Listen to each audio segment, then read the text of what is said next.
যেই বান্দারা বলে কোরআনের অর্থ না জেনে পড়লে লাভ নাই, এই বান্দাদের চিহ্নিত করে নাও, এরা ইসলামের ব্যানারওয়ালা ভণ্ড।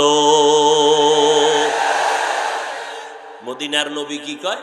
বান্দা তুমি কোরআনের অর্থ জানো আর না জানো, বুঝো আর না বুঝো, তুমি যদি জিহ্বা নাড়াইয়া আল্লাহর মোহাব্বতে পড়ো, আলিফ লাম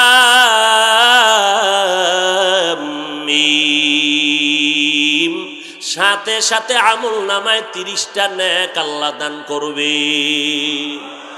কোরআন এমন একটা সুন্দর কিতাব, যেই কিতাব ধরলে বরকত হবে, যেই কিতাব চাইলেও বরকত হয়, যেই কিতাব বান্দা তুমি তাকাইয়া দেখবা তাতেও বরকত।